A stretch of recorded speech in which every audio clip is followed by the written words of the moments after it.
Hey guys, it's Fancy, and you're watching the Good Wives Network. This is part 2 of the reading of the obedient servant emails between Gypsy Rose and her admirer.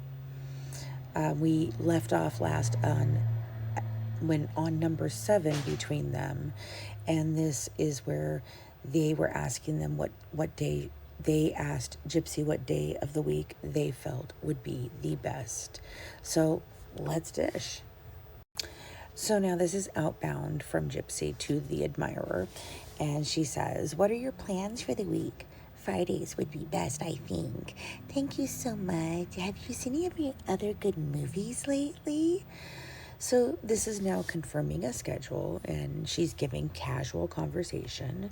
And Gypsy confirms the tribute schedule, easing the tone into small talk, and she keeps rapport alive while holding financial ground. Now, this is practice. If you guys are watching this is a very calculated way she does it. It is a pattern. Go back and read the text messages between her and other people. And think about how she speaks with her father. That's coming up next. Ooh. That series is going to be fun. Okay, so we're back with number 9, and this is an inbound from the admirer to Gypsy. It's Friday sounds good to me, too. So no plans to go out to dinner with my friends. We usually go once a week. I really want to see the Flash movie, but it's not free yet. I watched a movie called Parallel. It was pretty good. And so, this is showing compliance, looking for shared interests. The admirer validates Gypsy's chosen day and then shares media preferences to build emotional resonance and reinforcing the illusion of intimacy. Okay, so picking up from there, this is email number 10. This is outbound from Gypsy to the admirer. She says, "I'm going to watch the new movie 65. Yes, please send $50 for the weekend. Thank you." So this again is viewing plans and a Wiccan tribute. And again, that blends personal plans with a confident request, and Gypsy maintains tone, consistency, while continuing financial reinforcement. So number 11 here is inbound from the admirer to Gypsy, and he says, "Hi, Goddess Gypsy. I sent the $50, and I hope this pleases my goddess. I've seen shows about you on TV for a while, but I saw one recently where they interviewed you. You are such a beautiful woman. So I wrote you a letter and prayed, and you responded. A lot of praying. I hope that's okay, Goddess Gypsy. Love, your obedient servant. Have a great weekend." So subject is, this is great gratitude offering and ritualized submission. Payment is framed as an emotional fulfillment. The admirer uses prayer as a symbolic act of devotion, and this is heightening Gypsy's perceived spiritual role. Okay, so moving right along, we're on email 12 now, and this is outbound from Gypsy to the admirer, and this is after the weekend. So this is the first contact after the weekend. So she says, just very simply, "How was your day going?" So this is just in re-engagement prompt, and it's just short, casual question used to maintain control of rhythm and possibly testing consistency of affirming interest. So he responds back, and he says, this is number 13, his goddess, "Hi, goddess. Day is going good. Had to drive my friend around. He just had knee surgery. Took him to therapy. Then went to lunch and took him shopping. The sun just came out here. Getting hot, laughs out loud. Do you watch 90 Day Fiancé? Missed it Monday. I'm going to find it and watch it. Was Beg Ed on?" So this is another subject update and a shared media inquiry. So keeps Gypsy informed while suddenly expressing a desire to match her interests and maintains devoted and cheerful tone. So now email 14 is from Outbound to Gypsy. She's clarifying it's 1 a.m. and I can't sleep. I just keep tossing and turning. So I clicked on the TV to watch an older show called Cold Case. Yeah, Big Ed is in it with Liz, and so is Joy and Yara. It was interesting for sure. Lots of drama. So this is a subject late night disclosure and a media bond.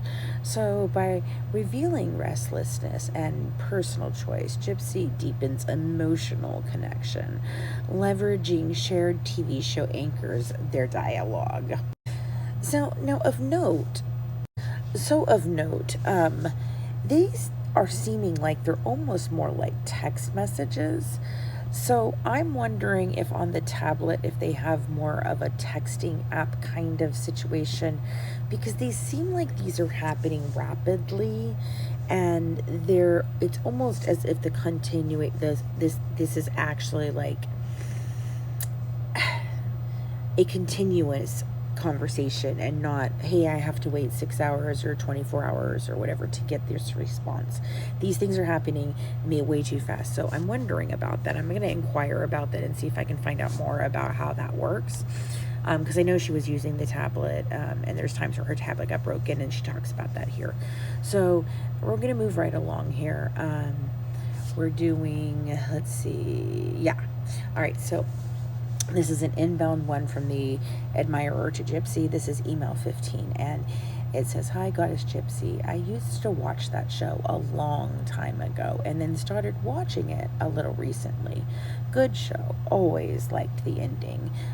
So this is a pop culture connection, and this is a casual effort to reinforce shared interests, like referencing Cold Case, like flattery remains embedded in this tone. So number 16 is outbound from her to him, and she says, "I know, I love when they play a song at the end, and the spirit of whoever was murdered, the soul is at peace.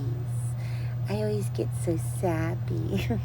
That's so So now this is emotional vulnerability via TV. Gypsy is inviting connection through sentimentality, and her soft tone helps normalize emotional bonding through entertainment. So now here is the next one. This is number 17. This is inbound, and so from the man to Gypsy.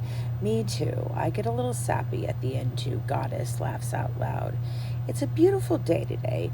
Cleaned and vacuumed the pool." So now she knows, he's got some money. He's got a pool. He's home. And he says, "Summer goes so fast. Going to probably close it in 2 weeks." So this is emotional mirroring. This is talking about a daily routine. This is the admirer echoing Gypsy's mood. This is going to transition into the mundane life and updates and signaling emotional alignment and consistency. So 18 here is inbound from him to Gypsy, and he says, "Hi, Goddess. I sent you the $50 I owe you every Friday, so this is the next time. I hope you're pleased with me, and no, I didn't get to see the 90-day fiance yet." So this is another payment confirmation. There's some mild guilt here, but they're reiterating loyalty through the tribute, and the closing statement shows minor regret, reinforcing the emotional currency of shared rituals. So number 19 is outbound from Gypsy to the admirer, and it says, "Thank you. Yes, I'm pleased. I'm getting spoiled." Laughs out loud. "I'm working on writing on my life story in a book, and my book proposal has been submitted to different publishers for review, and I have some good prospects." All right, I'm going to give you the subject and analysis on the next one, so that's going to be part 3. So have a good one from the Good Wives coming up. Serving up true crime, one dish at a time. Bye, guys. Mwah.